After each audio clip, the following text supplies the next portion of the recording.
नमस्कार, मी संजय सावंत आहे. माझं मराठी हिंदी ओके. इतक्या लोकांनी इतके चांगले अनुभव आले मी ते रिपीट करणं बरोबर, पण I can basically endorse everything what everybody has said. मी प्रत्येकाचं नाव पण सांगितलं. पण एक गमतीची गोष्ट सांगतो की साधारण 50 वर्षापूर्वी UK किंवा लंडन एअरपोर्ट हा एक हब होता. कुठल्याही देशात जायचं असेल तर पहिले लोक अमेरिकेतून लंडन, मग लंडन सब कॉन्टिनेंट किंवा दक्षिण आफ्रिकेतल्या इकडे मग रशिया जाणार होते. तर UK सारखा अजून एक मला एक नवीन UK एक हब सापडला, दॅट इज उरळी क्रांती.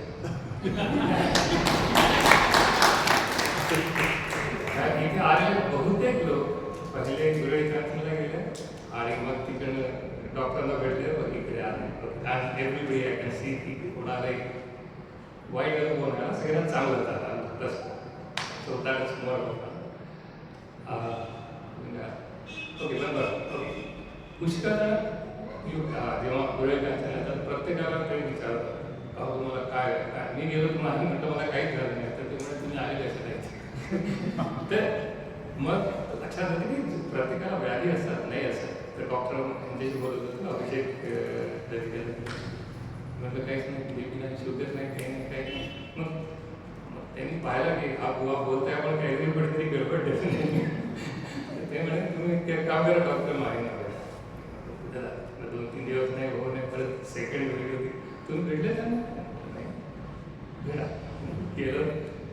मग no, he can recognize everything so त्यांनी बरोबर ओळखलं हे जे करायचं. म्हणजे I can main thing was time anxiety serious. मला 9 म्हणजे 8 वाजून 60 मिनिटं असतात पुन्हा म्हणजे इकडे चालत आणि त्याचं फीडबॅक. फास्ट ट्रॅक प्रोजेक्टमध्ये काम केल्यामुळे कोणी नाही म्हटलं की ऐकून घ्यायची सवय. सांगितलं म्हणजे काय ते झाल्यावर माझ्याशी बोलतेस. दुसरी डायमेन्शन आहे ऐकून घ्यायचं आणि ती हट एकदम टाईम तिथे यांच्याशी जेव्हा बोललो मागच्या वेळेस ती सवय लागली. सांगायचा उद्देश असा की प्रत्येकाला वाटतं की मला काहीच झालं नाही, पण कुठेतरी काय असतं काही ना तर नुसतं चेक करून घ्या. There is no harm, side effect काहीच नाही. Okay that is. तिसरी गोष्ट लक्षात आली मेरा भारत महान. मला UK राहायला 9 तास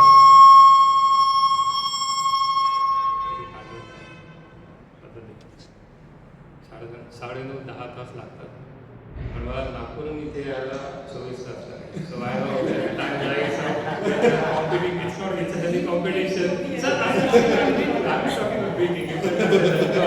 याला तर माझ्यापेक्षा जास्त. मी लखनौला होतो आधी ताजमहल पॉवर हाऊसमध्ये बिकॉज कन्सल्टंट 8 months. तेव्हा मी आग्र्याला स्टोन कॅन्सर होतो, पण मी पॉवर स्टेशन तिकडून लखनौला भेट करतो. So this is what I do. That's different story. But memories यायला लागल्या तेव्हा मी लहानपण माझं सगळं इथं गेलं भारतात. तर जुन्या मित्र भेटले, सगळी भाषा अजून सुद्धा मी बोलू शकतो. त्याच्यामुळे इंटरॅक्शन होते लोकांशी आणि ते कसं दिसतं. मी पुष्कळ सुरुवातीला सांगितलं नाही की UK नाही की एवढं तरी की असं सांगितलं की लोकांना वाटतं मग आपलं बाहेर जाय माहिती सगळे वेगळ्या मिळालं आपलं पटणार नाही वगैरे. So that was the reason. मला कोणाला उपायाचा वगैरे असा उद्देश होता. तुम्ही जसं म्हटलं आपल्या कलेक्टर साहेब की त्यांनाही वाटत होतं काही झालं नाही. मला लक्षात आलं काहीतरी आहे ते सुधारत आहे. माझी कंडिशन तीच आहे आणि बाकी सगळ्यांना जो अनुभव आला डिस्टन्स व्हायचं असेल किंवा पर्सनल फिजिकल मेंटल आणि ते तर मेटाफिजिक आहे मला ते माझ्या डोक्यावर गेलं. पण दॅट रिअली हेल्प्स. आणि तिसरी गोष्ट सांगतो मला पाहिजे. मी लहानपणी माझं नागपुरात गेलं आणि खूप लोक मानतात तिथे एक जनार्दन स्वामी म्हणत आहे ते योगाभ्यास म्हणतात आणि त्यांनी बरंच काय काय आहे ते आम्हाला लहानपणी शिकवायचे. मी जेव्हा विवेकानंद आश्रममध्ये गेलो तिथे जे शिकवलं त्यांना जेव्हा सांगितलं मी त्यांना भेटलं तर ते एकदम म्हणे तुम्ही त्यांना भेटला मला पाया पडू दे तुमच्या भेटलं नाही. एवढं म्हटलं सांगायचा उद्देश की आय मिस दॅट थिंग. पण आय एम लकी हे आहेत माझ्यासमोर. त्यामुळे तुम्ही संत म्हणा काही म्हणा मला माझ्यासाठी ते गुरु आहे ते गाईड आहे म्हणून म्हणतो. आणि आय एम लकी ना की मी त्यांना प्रत्यक्षात भेटतो. आणि त्याच्यात जस्ट ॲडिंग मोठ म्हणजे सोनेने सुहागा म्हणतात तसं मी आलो तिथे नागपूरहून कोल्हापूरला गेलो कर्नाटकचं ट्रेन. मग त्यांना सांगितलं मी आज कोल्हापुरात आहे कसं आहे तो माझ्याकडे काय घेतलं त्यांनी म्हटलं त्याला अजून काय पाहिजे. त्याच्या घरी गेलो मी आणि तुम्हाला जिथे हे वातावरण अनुभव आला प्रसाद राहणार त्याच्या घरी श्याम घरी त्यांच्या घरी 2-3 तास होतो फॅमिलीला भेटलो खूप छान लागलं I hope you can make it and I wish you all the best for that sure thanks once again